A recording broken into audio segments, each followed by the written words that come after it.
अमानत cooperative bank Karnataka का मशहूर और मारूफ फाइनेंशियल इदारा है। इस इदारे में कई तरह के घपले हुए, उसके बाद ये बैंक बंद हो चुकी थी। दोबारा इस बैंक को शुरू किया गया है। अब ताज़ा मामला ये है कि ज़ियाउल्लाह शरीफ ने जी सलाम को दिए गए एक इंटरव्यू में बताया था कि वो 100 करोड़ रुपए बैंक को देने के लिए तैयार हैं, क्योंकि इस तरह से जैसे बैंक इस वक्त चल रही है वो ऑक्सीजन में चल रही है, इसी वजह से वो इस बैंक को प्रमोट करना चाहते हैं। 100 करोड़ रुपए देने के लिए तैयार हैं, लेकिन कंट्रोलिंग पावर उनको होना चाहिए। इसके जवाब में आज अमानत कोऑपरेटिव बैंक के चेयरमैन कबीर साहब ने एक प्रेस कॉन्फ्रेंस करके ज़ियाउल्लाह शरीफ के इस बयान का पलटवार किया है। उन्होंने कई सवालात उठाए हैं और ज़ियाउल्लाह शरीफ को कहा है कि पहले वो 100 करोड़ रुपए देने से पहले अपने 50 करोड़ का कर्जा अदा करें, क्योंकि ज़ियाउल्लाह शरीफ पर अमानत बैंक का 50 करोड़ का कर्जा है। देखिए किस तरह से कबीर साहब ने ज़ियाउल्लाह शरीफ के ताल्लुक़ से बात की है। उन्होंने अल-अमीन मेडिकल कॉलेज के ताल्लुक़ से भी अपने ख़यालात का इज़हार किया है। उन्होंने कहा है कि अल-अमीन मेडिकल कॉलेज कौम का इदारा है। ज़ियाउल्लाह शरीफ साहब अपने फैमिली ट्रस्ट बनाकर जो है इसे इस्तेमाल कर रहे हैं। आइए जानते हैं कबीर साहब क्या कह रहे हैं। मैं शरीफ साहब से ये बोलना चाहता हूँ, प्लीज़ आप 100 करोड़ रुपए हमें दें, हम लेने के लिए तैयार हैं इन प्रिंसिपल। या मैं वेजिटेबल मार्केट में नहीं है कि मुझे 200 रुपये में यही 1 किलो आम दे दें आप। We are a banking institution. Media में वो जाके बता रहे हैं कि वो 100 करोड़ रुपए देंगे। अगर उनको 100 करोड़ रुपए देना था तो वो हमसे आके बात करते। ज़ियाउल्लाह शरीफ इज़ रिस्पॉन्सिबल टू पे 44 करोड़ रुपीस। इसके लिए हम बैंक से उनके प्रॉपर्टीज़ को अटैच करना पड़ा। आज वो घर में जो रहते हैं गोल्डन एनक्लेव में, वो घर और उनकी ऑफिस की बिल्डिंग है, वो पूरी ऑफिस की बिल्डिंग सेंट मार्क्स रोड पे, ये दोनों भी अमानत बैंक को अटैच किए हुए ही। Even today Al Ameen medical college Bijapur आप लोग जानते हैं, ये ज़ियाउल्लाह शरीफ साहब आपकी मिल्कियत नहीं है, ये कौम की मिल्कियत है। प्लीज़ इसको कौम को वापस कर दें। आप सिर्फ 4 रिक्वेस्ट करता हूँ हमारे ज़ियाउल्लाह शरीफ साहब से। नंबर 1, आप फ़ौरन ही आपका प्रपोज़ल भेजें। नंबर 2, आप जो पैसा देना है अमानत बैंक को, वो पैसा दे के आप सेटल करके आपकी प्रॉपर्टी छुड़ा लेकर जाएं। Number 3, please ask your family members to resign from the trust. That's not your trust. हम Bijapur Al-Ameen medical college trust, वो ट्रस्ट आपकी फैमिली का नहीं है। और मेरी चौथी बात है, ये जो 5 सीट मैंडेट हुआ है सऊदी अरब के ग्रांट अमाउंट से कि 5 बच्चों को फ्री मेडिकल सीट देना चाहिए, प्लीज़ उनको, मेरा इन्फॉर्मेशन है कि वो नहीं दिया जा रहा है। अस्सलाम वालेकुम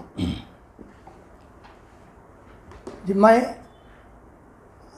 ज़ियाउल्लाह शरीफ साहब हाल में ही एक इंटरव्यू दिए हैं, जिस इंटरव्यू में वो अमानत बैंक के बारे में कुछ कमेंट्स किए हैं। Being president of the bank, ये मेरी ड्यूटी बनती है कि मैं उनके पॉइंट्स का जवाब दूं। इसके लिए मैं आप लोगों से आज मुखातिब हूं। हालांकि मैं जनरली मीडिया में नहीं आता,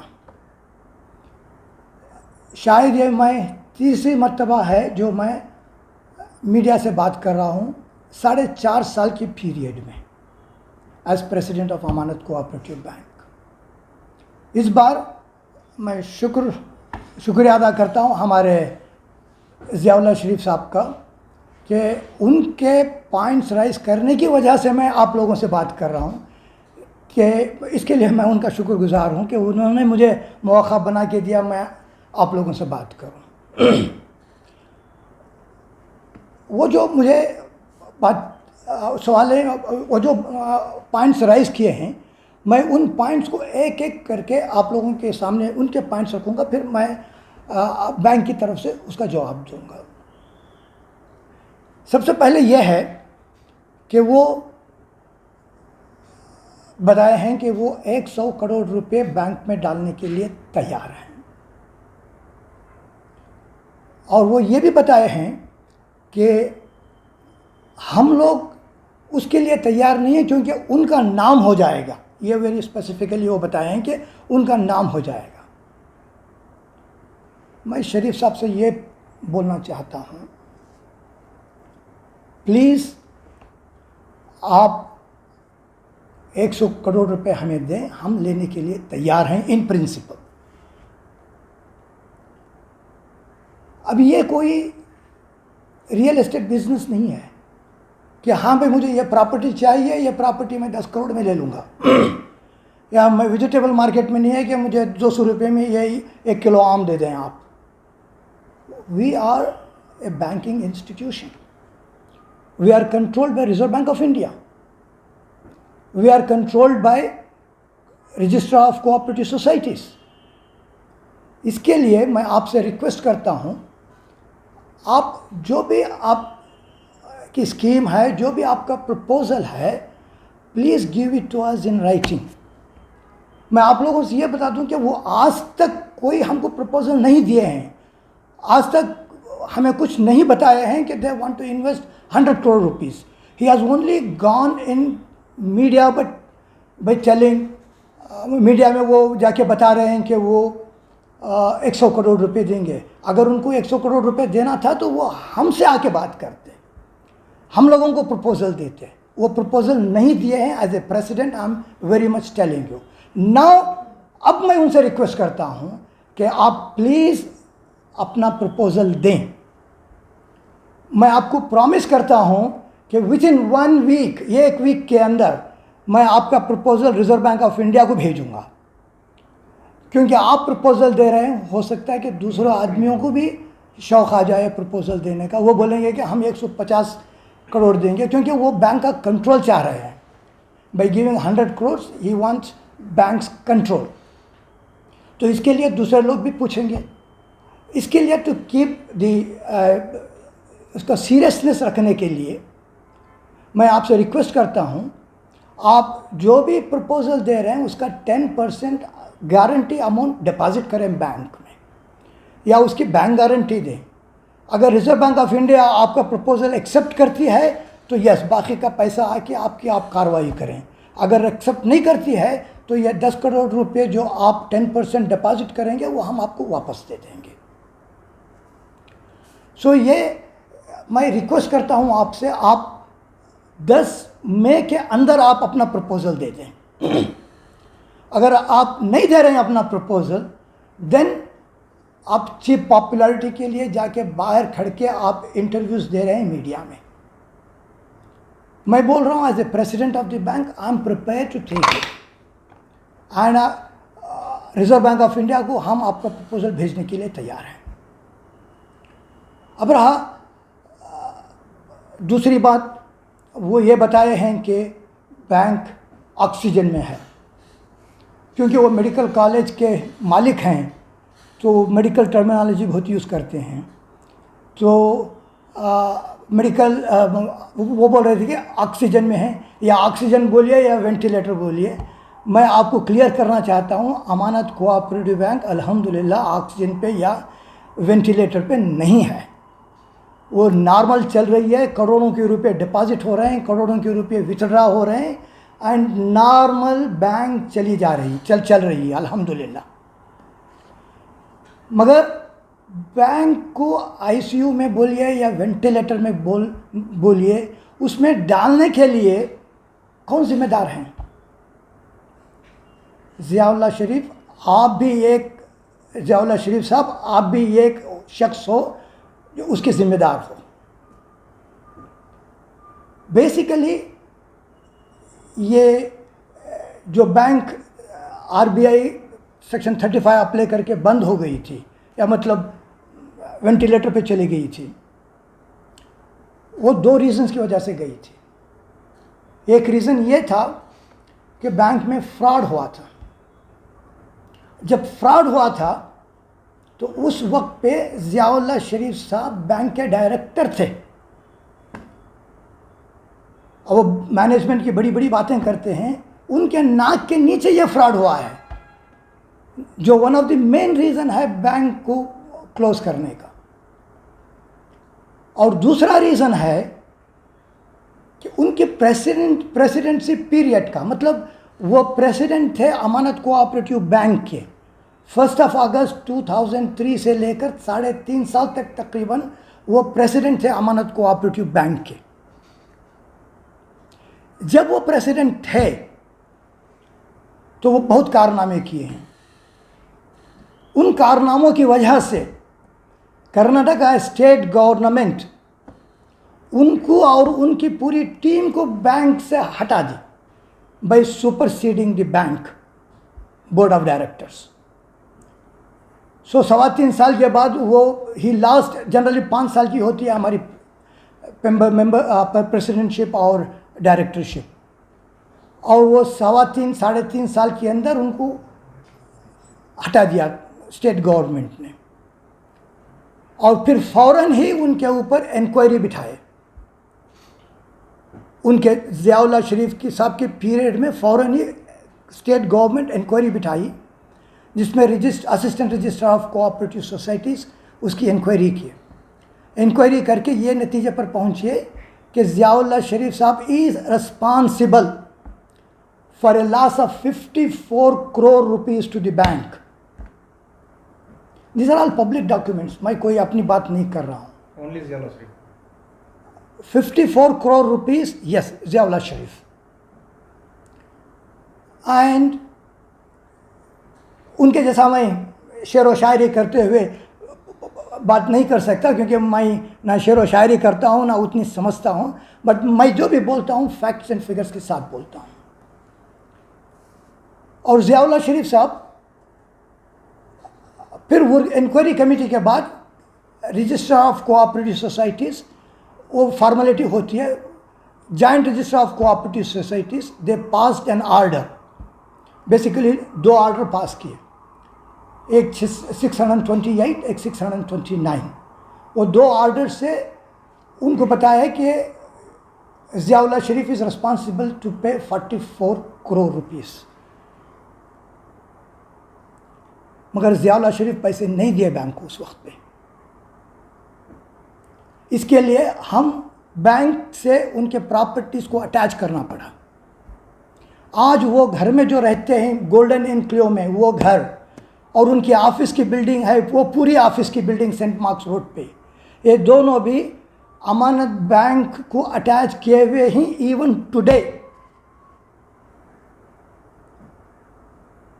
क्योंकि वो फिर भी पैसा नहीं दिया और अपनी प्रॉपर्टी लेके जाने के लिए वो प्रॉपर्टी हम ऑक्शन में लेके आए। जब हम ऑक्शन में लेके आए प्रॉपर्टी को, वो इमीडिएटली हाई कोर्ट को गए, रिट पिटिशन डाल के, writ petition number 40027, writ petition डाल के स्टे ऑर्डर के लिए, और उनको स्टे ऑर्डर मिला ऑन द कंडीशन दैट वो 50 लाख रुपए बैंक में डिपॉजिट करना चाहिए। वो आके डिपॉजिट किए 50 लाख रुपए बैंक में, और तब जाके उनको स्टे ऑर्डर मिला। और वो स्टे ऑर्डर में ये कंडीशन दिए हैं कि वो अपील में गए हैं वो ऑर्डर के ऊपर, जब तक वो अपील फिनिश नहीं हो जाती तब तक ये ऑर्डर रहेगा। जब उसका डिसीजन आ जाएगा तो ऑटोमेटिकली ये स्टे ऑर्डर कैंसिल हो जाएगा। जब वो अपील डिसाइड हो जाएगी, बड़े बड़े लॉयरों से वो अपील में लड़ रहे हैं instead of coming and settling with Amanat bank, जब वो हो जाएगी then they will come and settle the matter. आज ज़ियाउल्लाह शरीफ साहब 100 करोड़ की बात कर रहे हैं। जब बैंक बंद हुई थी उस वक्त पे सिर्फ 50 करोड़ रुपए की ज़रूरत थी बैंक को रीओपन करने के लिए। वो बैंक को रीओपन करने के लिए 50 लाख रुपए नहीं लेके आए, 50 करोड़ नहीं लेके आए। और वो चीज़ बढ़ते बढ़ते जब हम लोग, हमारा बोर्ड ऑफ डायरेक्टर्स आए बैंक के मैनेजमेंट करने के लिए, तब तक वो लॉसेस होते होते 100 करोड़ रुपए हो गए थे। और हम रिस्पॉन्सिबिलिटी लिए कि हम 100 करोड़ रुपए इंशाअल्लाह लेके आएंगे और बैंक को रीओपन करेंगे, और हमने किया। उसमें ज़ियाउल्लाह शरीफ के फैमिली मेंबर्स का भी कुछ कंट्रीब्यूशन है। वो सब ला के 100 करोड़ रुपए का हम अरेंजमेंट किए, और करने के बाद रिजर्व बैंक ऑफ इंडिया जब हमारा पॉजिटिव नेटवर्क हो गया तो they gave us the permission to open the bank on 3rd of January 2020। और उस वक्त से आज तक अल्हम्दुलिल्लाह बैंक चल रही है। कोविड होने की वजह से कुछ इशू आ गए थे बैंक में, हर बिज़नेस में स्लो डाउन है, ख़ासकर हमारा बिज़नेस जो है गरीबों के साथ जुड़ा हुआ है, तो उसकी वजह से उनके प्रॉब्लम्स थे, तो हमारे भी उतना इम्प्रूवमेंट नहीं हुआ जितना हम चाहते थे। अब माशाल्लाह इम्प्रूवमेंट होना शुरू हुआ है। जैसा मैं बताया, करोड़ों के रुपए आ रहे हैं और करोड़ों के रुपए जा रहे हैं। सिर्फ हमारा आरबीडी कलेक्शन माहाना 1.25 करोड़ रुपए का आज का दिन हो रहा है। 1.25 करोड़ रुपए सिर्फ पिग्मी कलेक्शन हो रहा है हमारा। तो इंशाल्लाह हमारी उम्मीद है बैंक आगे ही आगे जाएगी। मगर जब बैंक खुली तो हम लोगों को ये सेटिस्फैक्शन है कि हज़ारों के लोग आके अपना पैसा ले गए, जो 8-8, 10-10, 15-15 साल स्टक हो गया था पैसा। और जब वो पैसा स्टक हो गया था उनका, जब वो आके हमारे पास से पैसा लिए, तो वो एक तो दुआएं दे रहे थे हमारे लिए और दूसरा उनके किस्से बता रहे थे। थोड़े ऐसे वाक़ये गुजरे हैं। वो बोल रहे थे कि उनके बेटियों की शादी नहीं हुई है।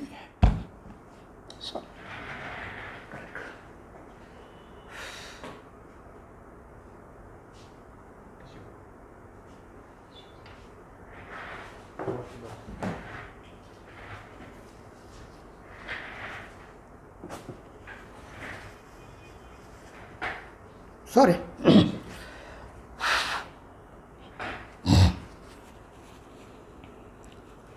उनकी बेटियों की शादी के लिए पैसा रखा हुआ था, मगर अब 8 साल गुजर गए।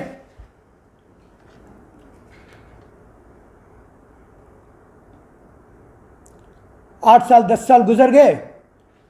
अब उनकी बेटियों की शादी नहीं हो रही है, क्योंकि जब उनकी शादी का वक्त था उस वक्त उनको पैसा नहीं मिला।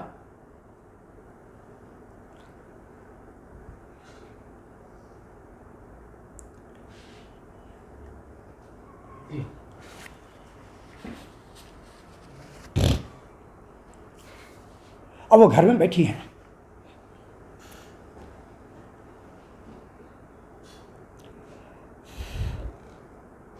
उनकी शादियां नहीं हो रही अभी। कई लोग अपने उम्रा और हज के लिए पैसा जमा किए थे, आज उनके बच्चे आके बोल रहे हैं अभी मेरे माँ बाप जिंदा नहीं है।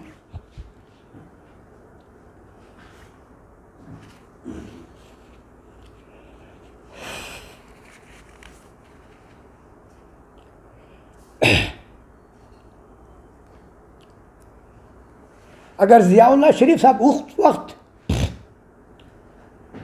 50 करोड़ रुपए देते तो इन लोगों को ये तकलीफों से गुजरना नहीं था।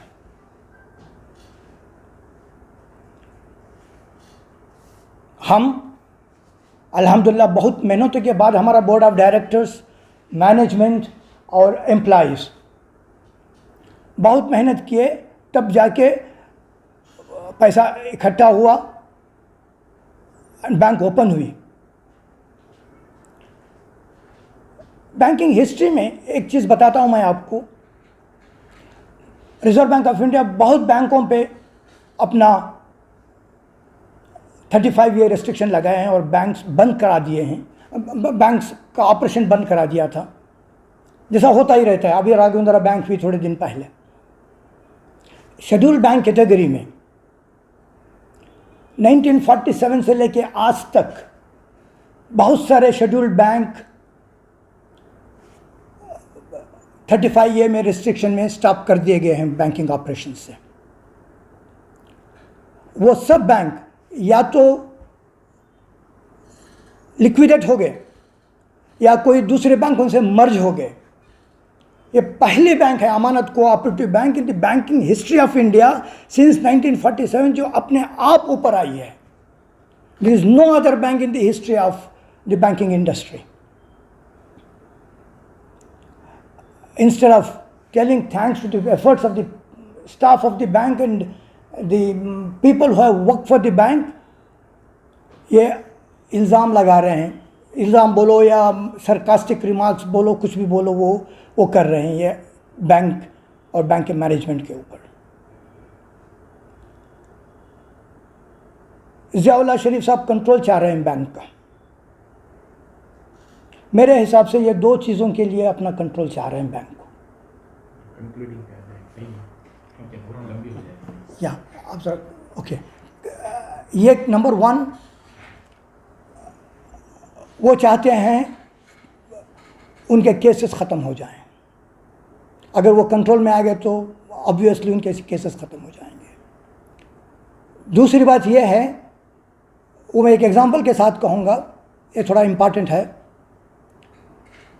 अल-अमीन मेडिकल कॉलेज बीजापुर आप लोग जानते हैं, और कनिंगहाम रोड पे अल-अमीन हॉस्पिटल है, जो दोनों इंस्टीट्यूशंस एक ही ट्रस्ट में हैं। जब किसी को कोई एजुकेशनल इंस्टीट्यूशन शुरू करना पड़ता है तो वो सिर्फ ट्रस्ट या सोसाइटी में कर सकते हैं, मगर पार्टनरशिप या प्रॉफिट अर्निंग कंपनी में एजुकेशन स्टार्ट नहीं कर सकते। तो ऐसे बहुत सारे ट्रस्ट हैं जिनके स्कूल्स हैं, कॉलेजेस हैं, सबको पता है, वो उनका पैसा डाल के बनाए हैं, कोई उनको क्वेश्चन नहीं करता। उनकी अपनी कैपिटल है, अपना पैसा डाल के वो स्कूल्स बनाए हैं। मगर दूसरा है जो पब्लिक से पैसा राइज करके ट्रस्ट बनाते हैं, जैसा गौड़ा कम्युनिटी में किम्स मेडिकल कॉलेज है, वो उनका वो कम्युनिटी का ट्रस्ट है, वो या सोसाइटी है, वो मैनेजमेंट चेंज होते रहता है एंड देन वो मैनेज कर लेते हैं। कभी कोई मैनेजमेंट रहता है, कभी कोई मैनेजमेंट रहता है, उस हिसाब से चलता है। इसी तरीके से बीजापुर मेडिकल कॉलेज का ट्रस्ट मरहूम डॉक्टर मुमताज़ साहब शुरू किए थे पब्लिक फंड से। घर घर जाके वो पैसा वसूल कर रहे थे कॉलेजेस के लिए, और बैंक से लोन लिया था, और उनके रसूख अच्छे थे तो सऊदी अरब से 10 करोड़ रुपए का वहाँ से ग्रांट लेके आए थे। वो जो ग्रांट लेके आए थे उसका कंडीशन था कि मेडिकल कॉलेज हर साल 5 सीट गरीब बच्चों को जो डिज़र्विंग है उनको देना चाहिए। This was the condition of the grant. So वो ग्रांट के साथ, लोन अमाउंट के साथ, पब्लिक मनी के साथ एक public charitable trust for medical college start किया था, और डॉक्टर साहब चला रहे थे मेडिकल ट्रस्ट को। थोड़े दिनों के बाद उनको कुछ फाइनेंशियल डिफ़िकल्टीज आ गए, जिससे वो लोन रिपेमेंट नहीं कर सके, EMI दे नहीं सके। सो लोन NPA होने जा रहा था या हो गया था। तो उस वक्त उनकी नज़र पड़ी हमारे मालदार ज़ियाउल्लाह शरीफ साहब पर।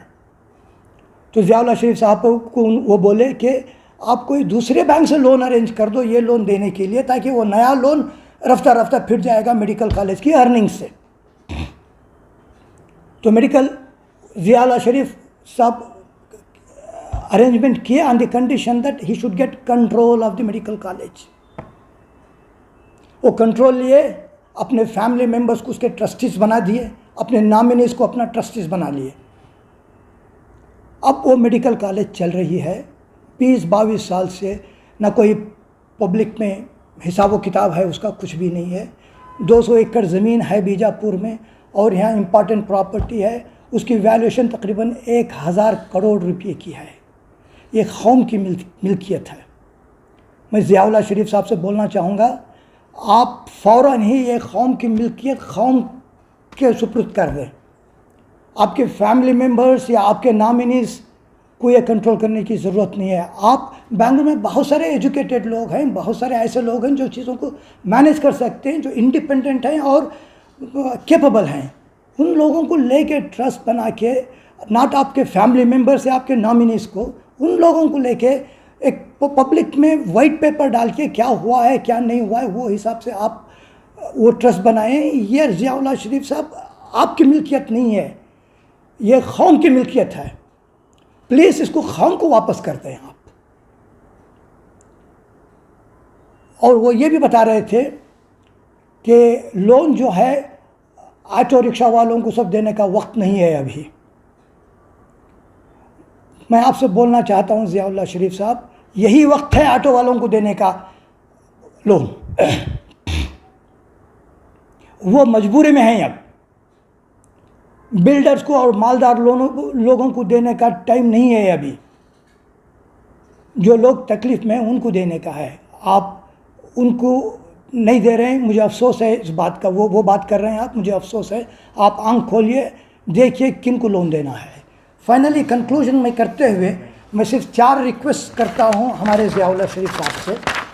नंबर 1, आप फ़ौरन ही आपका प्रपोज़ल भेजें, जो मैं बोल रहा हूँ 10 मई के पहले भेजें।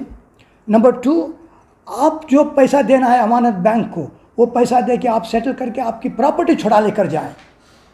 Number 3, please ask your family members to resign from the trust. That's not your trust.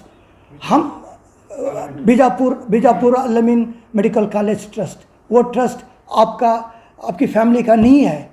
हम सबको एक ना एक दिन जाना है ऊपर। किस किस को क्या क्या जवाब देंगे, अल्लाह ताला को क्या जवाब देंगे हम लोग। और मेरी चौथी बात है, ये जो 5 सीट मैंडेट हुआ है सऊदी अरब के ग्रांट अमाउंट से कि 5 बच्चों को फ्री मेडिकल सीट देना चाहिए, प्लीज़ उनको, मेरा इन्फॉर्मेशन है कि वो नहीं दिया जा रहा है। प्लीज़ उनको 5 मेडिकल कॉलेज के फ्री सीट्स दें एलिजिबल कैंडिडेट्स को। अब वो भी नहीं, मैं नहीं चाहता कि अभी वो बेचें वो सीट्स को। मैं रिक्वेस्ट है कि वो प्लीज़ कर लें। Thank you very much. Thank you.